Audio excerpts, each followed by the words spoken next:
Dune 2 out March 2024. Is this movie any good? Let me tell you what I think coming up next. So don't be fooled, Dune 2 is not a sequel to Dune, either of the Dunes. It's a continuation of the storyline from Denis Villeneuve's, previous Dune movie from several years ago. I don't think this movie could be watched by itself, although it has a story arc, character arcs that are isolated and self-contained. If you even knew a smidgen about anything to do with Dune, including the original Frank Herbert book, you could just skip to this movie and it would actually work probably by itself. Up front, I should tell you, I am not as big of a fan of Denis Villeneuve as everybody else, pretty much. A lot of the people on YouTube absolutely love him, including a lot of my viewers. I've always felt, and the same is true with this movie, that it is cold, dark, bleak, linear, geometrical, stark, all these sort of things combine for me, and sometimes, in fact a lot of times, don't love what I'm getting out of his movies as far as the artistic and aesthetic experience. Now, I know he's a great filmmaker, period, and he's very interesting as compared to Marvel movies, and if you look at this movie compared to Marvel, it's topping it in pretty much 100,000 ways. So I say all that because I want you to know I'm not as high on his movies as other people, and yet I really like this movie. I like most things about it, let's say. And one interesting thing about it, and to start here, the sound design is fascinating to me. This strikes me as the first movie. There have been movies before this, I'm dead sure. But the first movie that's trying to make me feel through the sound.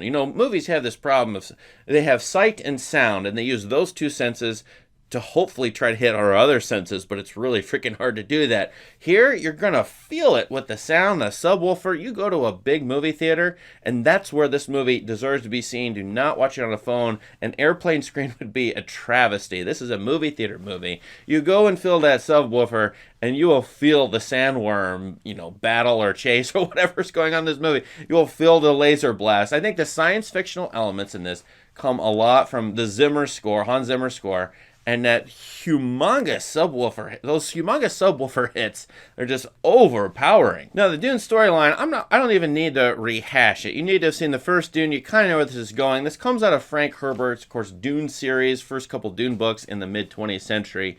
What I didn't like about the previous film, in fact, was that it was too Star Wars-y. But of course, the linear thing here, or the influence thing, is Dune, then Star Wars, and then when you get the Dune movies, they're sort of rehashing Star Wars, but of course George Lucas was rehashing Dune. I kind of just looked over that in this case. There's a lot of that in this movie, but this movie is kind of fun to look at. I think the aesthetics of it and the desert environment, I'm a sucker for desert environments. I absolutely love them, but that's all over this movie. Almost the entire movie takes place in the desert world of Arrakis, wherever they film this, and it just looks really, really good on film most of the time. It's the sand particles on people's faces. It's just great to look at. The aesthetics of this are really, really stark and beautiful in their own way. But as to the storyline, okay, Paul Atreides is with these sort of tribal freedom fighter sand people in this desert, and they have this all-encompassing resource called spice, which only their world creates. And so these big bad guys who are bald, the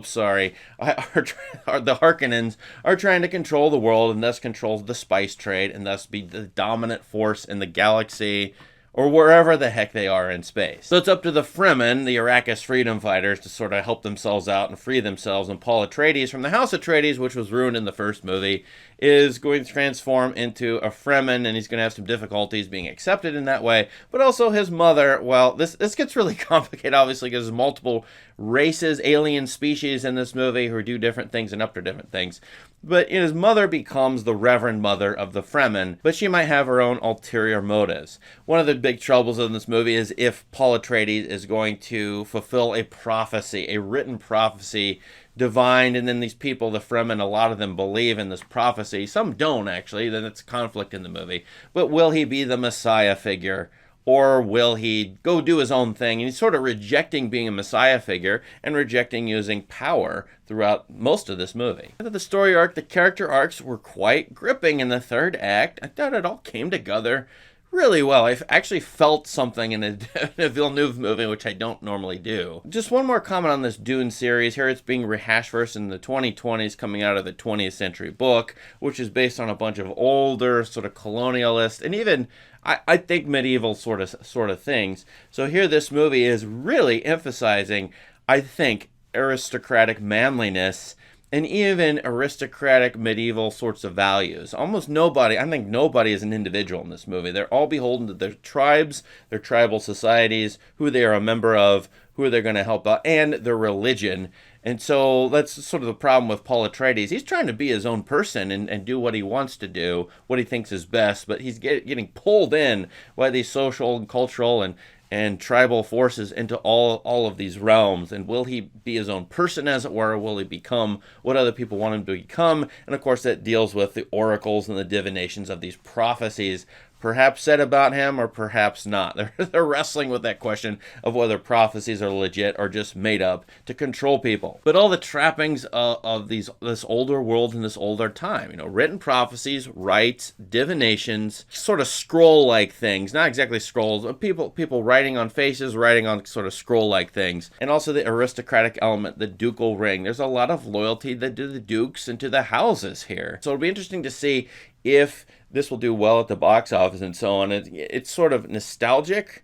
Well, it can't be nostalgic in terms of people's lifetimes, but looking back to older things, older traditional things, like aristocracy, like religious divination and prophesying. They're looking back to that. So this movie is based a lot on that, and you see it a lot all over the screen. I don't think I've seen so many ducal ring kisses in a movie before, other than maybe some kind of King Arthur flick. All told, I did kind of like this movie. I went in with low expectations, probably not even wanting to like it, but I'm going to give it 4 stars. I might even like it better than that. Who knows? But I think that's a very good rating for me. I do recommend this movie. Try it out if you have any inkling of liking it. I think you probably will, and certainly over the last 5 years, this movie tops a lot of things that are coming out and makes a statement about what movies can and should be as a movie theater movie that is, I would say, more adult and more interesting than almost all the sequel kind of fare and all the franchise fare we've been getting. So I'm happy it's sort of differentiating itself and showing a way that movie makers can